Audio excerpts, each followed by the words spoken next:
Hello, welcome to go thoughts. আমি গত 5 দিন ধরে একটা অ্যাবস্ট্রাক্ট সাবমিট করার জন্য আর্টিকেল পড়ছি। প্রায় 14 থেকে 15টা আর্টিকেল মতো স্কিমিং করা হয়েছে অ্যান্ড অনেক কষ্ট করে এত কষ্ট করি নাই আসলে, আরও কষ্ট করলে হয়তো ভালো হতো। আমি 5 দিনে সর্বমোট 7 থেকে 8 ঘন্টা ব্যয় করেছি as a novice to write an title, paper title. So এটা খুবই ফাইজলামি হয়ে যাচ্ছে আসলে, ওয়েল আই নো। এবং যদি আচ্ছা যাই হোক, সো 5 6 7 ঘন্টা ব্যয় করে আমি একটা টাইটেল কোনো রকমের কালকে বের করেছি উইথ কোশ্চেন আসলে বের করতে পারছি কিনা আমি জানি না, বাট স্টিল টাইটেল বের করা গেছে, করেছি আর কি, চেষ্টা করেছি। অ্যান্ড টাইটেলটা পরে মনে হচ্ছে যেন আমি কোনো নোভেল লিখতে চাচ্ছি। অ্যান্ড কালকে রাত 11টার সময় অ্যাবস্ট্রাক্ট লিখতে বসেছি। অ্যাবস্ট্রাক্ট লিখতে 47 বেজে গিয়েছে, আমাকে 59-এর মধ্যে সাবমিট করতে হবে। ওয়েল, কোনো রকমে আমি ওয়েবসাইটে ঢুকেছি, আমার নাম, ইনফরমেশন সব দেওয়ার পর, টাইটেল দেওয়ার পরে অ্যাবস্ট্রাক্ট লিখতে যেয়ে তারা এখানে মেনশন করে দিয়েছে কিওয়ার্ড দিতে হবে কিছু। অ্যান্ড কিওয়ার্ড ফাইন্ড আউট করতে যেয়ে আমি দেখলাম আমার অ্যাবস্ট্রাক্ট তো অ্যাবস্ট্রাক্ট হয় না, নোবেলের ইন্ট্রোডাকশন হয়ে গেছে। অ্যান্ড এখান থেকে কোনোভাবে কিওয়ার্ড বের করা সম্ভব না। বাট তারপরে আমি 4টা কিওয়ার্ড কোনো রকমে বের করেছি। এটাকে আসলে অ্যাবস্ট্রাক্টও বলে না, কিওয়ার্ডও বলে না, বাট যাই হোক, চেষ্টা করেছি। অ্যান্ড দেন তখন বাজে 11টা 57। আমাকে এখন একটা বায়োগ্রাফি লিখতে হবে 50 থেকে 70 ওয়ার্ডের। ওয়েল, 50 থেকে 70 ওয়ার্ড লেখা তো সম্ভব না, 2 লাইনে একটা জাস্ট এডুকেশনাল সার্টিফিকেট দিয়েছি, ইন্ট্রোডাকশন। অ্যান্ড দেন 7টা যেই বাজে 59 তখনই প্রেস করেছি সাবমিট বাটনে। And guess what, it's a robot. They are stupid. তারা বুঝে নাই যে 11টা 59 পর্যন্ত রিসিভ করা যেতে পারে, তারা তার আগে ক্লোজ করে ফেলছে, স্টুপিডের দল। সো সাবমিট করা যায় নাই। And also the similar thing happened in the movie life in metro. এখানে 3টা কাপল আছে, অ্যান্ড 2টা কাপল তাদের লাভ সাবমিট করতে পেরেছে, একটা কাপল পারে নাই because they are also late like me. And যখন 57 বাজে তখন আমার ইরফান খানের ডায়লগটা বারবার মনে পড়ছিল, যখন উনি ঘোড়ার পিঠে বসে, এই মুভিতেই ঘোড়ার পিঠে বসে বলছিলেন যে সব তো উসকি নাম কি সিল গই, আপ কিউ কেহ রে হো। সো মানে এখন কেন, লাস্ট মোমেন্টে কেন, বাট কেন যেন আমার আমার সব কিছু সবসময় সব কিছু লাস্ট মোমেন্টে হয়ে যায়। But the interesting fact in the movie is that Irrfan Khan, Irrfan খানের জন্য এই মুভিটা চার্ম পেয়েছে। বাট আই ডোন্ট নো, মানে ওয়েল, অনুরাগ বসু অবশ্য শিল্পা শেট্টির সাথে, তার অনুরাগ বসু এবং শিল্পা শেট্টি খুব ভালো bonding, and that's why he made her the leading actress in this movie. But আমি বুঝলাম না, শিল্পা শেট্টি ফার্স্টে টাকা দেখে একটা কালা লোককে বিয়ে করছে, এরপরে তার মনে হয়েছে যে না, সেই কালা হ্যাংলা মরা লোকটার সাথে সুখী না, she needs some big muscular white person. Well, বিয়ে করার সময় তার সাথে এত কিছু বোঝা যায় না, মানুষ ফার্স্টে এক আইডিওলজি নিয়ে থাকে, পরে আরেকটা। অ্যান্ড ওয়েল, তার বোনেরও একই অবস্থাই হয়েছে এখানে।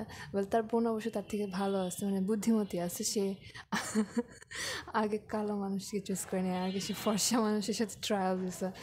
তো অনুরাগ বসুর মুভি আমার কাছে একদমই মানে ডিজাস্টার লাগে, কারণ অনুরাগ বসুর থেকে আমার মনে হয় বেশি ডিজাস্টার হচ্ছে, না, অনুরাগ বসুর থেকে বেশি ডিজাস্টার কারণ জোহারকে বলা যায় না। কারণ জোহার অনেক মুভি করছে and which is really sparkling, but Shahrukh Khan, I hate Shahrukh Khan and Salman Khan, এই দুটো মানুষ একটা allergy. Well, though I don't watch romantic movie, because romantic movie দেখতে হলে রোম্যান্টিক পার্টনার থাকতে হয়, and I never had. And romantic গান শুনলে বা মুভি দেখলে এটা আবার এক্সপ্রেস করার তাড়না জাগে। সো আমার কেন যেন ছোটোবেলা থেকে এইসব জিনিসগুলো খুবই খ্যাত লাগতো, মানে খ্যাত লাগতো আসলে কোন বিষয়টাতে, যে স্কুলে দেখা যাচ্ছে স্কুল ড্রেস পরে পোলাপাইন হয়ে যে প্রেম করতেছে পার্কে ঘুরে ঘুরে, ওই জিনিসগুলো না আমার কাছে খুবই খ্যাত লাগতো। অ্যান্ড তার থেকেও খ্যাত বিষয়ে আবিষ্কার হয়েছে টিকটক। সো এই খ্যাত জিনিসগুলা মানে আমাকে মানে অসুস্থ করে দিছে, অ্যান্ড সেই জন্য আমি সবসময় খুবই সিরিয়াস থাকি, একদম নারিকেলের শুকনা ছোবরার মতো। Well yeah I am so pathetic, মানে কারো কারোর কাছে আমি খুবই প্যাথেটিক, খুবই heartless. I always use to know, মানে হিয়ার আমাকে প্রায় সময় মানুষ বলে হার্টলেস। ওয়েল কোনো সমস্যা নেই, বাট এসব আজাইরা জিনিস থেকে at least I was always safe. মানে আপনি রিসার্চ করতে করতে মরে যাবেন, আপনি পড়াশোনা করতে করতে মরে, যদিও আমি কোনোদিন আসলে পড়াশোনা করি নাই, নতুন নতুন পড়াশোনা শিখছি এবং নতুন নতুন পড়াশোনা করছি, but I am really enjoying this idea. So in the movie life in metro, ভাগ্যিস অনুরাগ বসু ইরফান খানকে কাস্ট করেছিলেন। যদি সে ইরফান খানকে কাস্ট না করতো এই মুভিতে, এই মুভি পুরো ফ্লপ খেত। And yes, Irfan Khan was the only perfect person in the movie.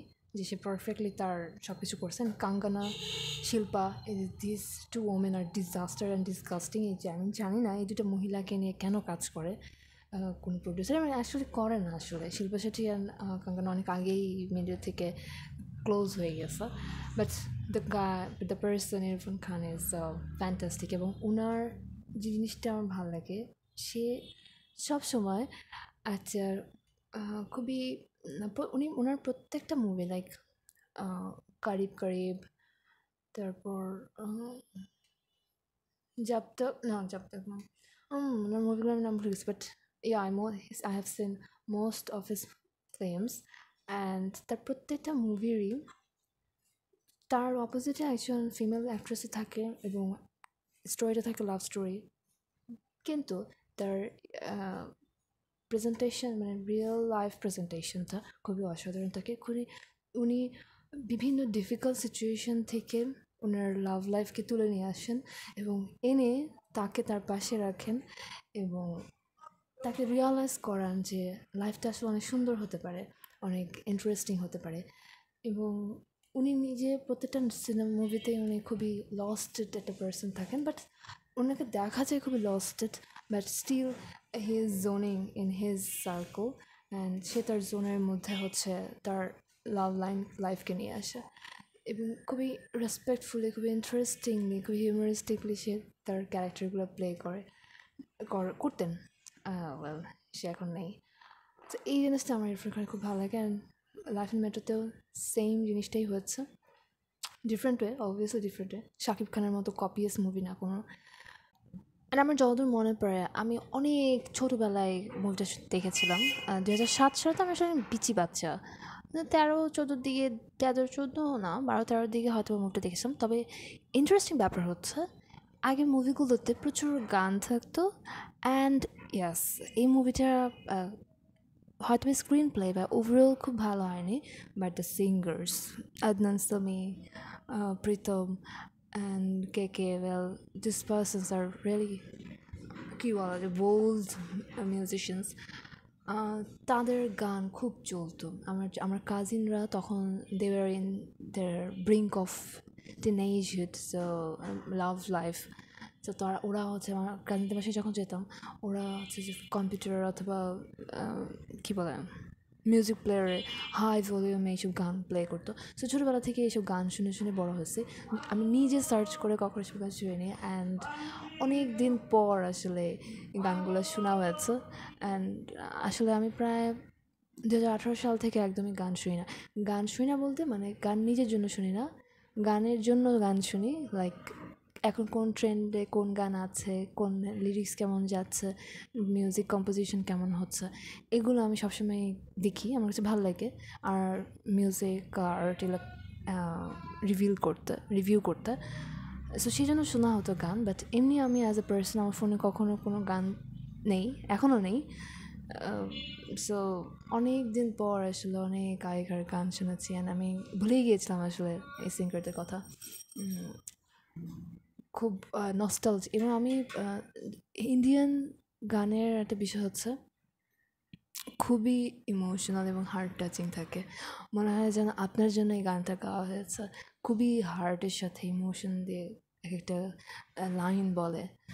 So যেটা কিনা আসলে বাংলাতেও পাওয়া যায়। আমার নিজের ভাষায় যদিও আমাদের থিওরি আছে যে থিওরিটিক্যালি আমরা বলি নিজের ভাষায় বেশি ভালোভাবে এক্সপ্রেস করা যাবে, আমার কাছে মনে হয় হিন্দিতে উর্দুতে আমরা বাঙালিরাও খুব ভালো এক্সপ্রেস করতে পারি, মানে উর্দুতে এত সম্ভব না যতটা হিন্দিতে সম্ভব, খুবই সুন্দর হয়।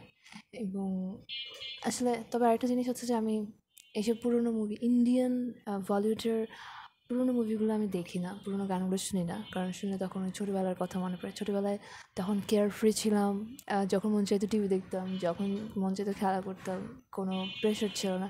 বাট এখন প্রেশার না নিলেও চলে, বাট তারপর কেমন যেন একটা দায়বদ্ধতা কাজ করে বিভিন্ন কারণে।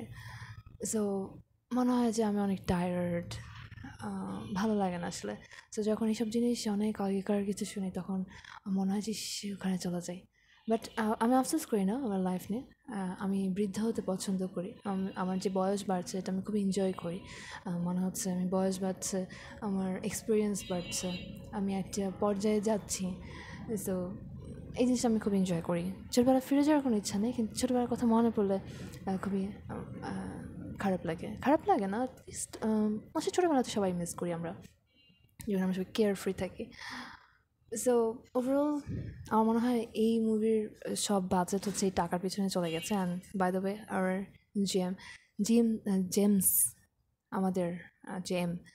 সো সে, হ্যাঁ, আলভিদা গানটা সে গাইছিল আমার, হ্যাঁ, অনেক আগে শুনছি, অনেক আগে সে গান শোনা হয়েছে, অনেকদিন পর শুনলাম, ভালো লাগছে। বাট মুভিটা ভালো করার আসলে কোনো অপশন ছিল না। বাট তিনটা লাভ স্টোরিকে খুব সুন্দর করে কম্বাইন করতে পারেনি। অ্যান্ড কাঙ্গানার পার্টটা একটা ডিজাস্টার, কাঙ্গানা আর শিবাশির পার্টটা একদম ডিজাস্টার ছিল। যদি শুধু আমরা ইরফান খানকে দিয়ে পুরো মুভিটা বা হাফ মুভিটা কমপ্লিট করতে পারতাম, এটা বেশি সুন্দর লাগতো। ইরফান খানের অত বেশি পার্ট ছিল না, বাট যতটুকু ছিল ততটুকু ম্যাসেজ মিনিংফুল ছিল। Well, thank you if anyone listening.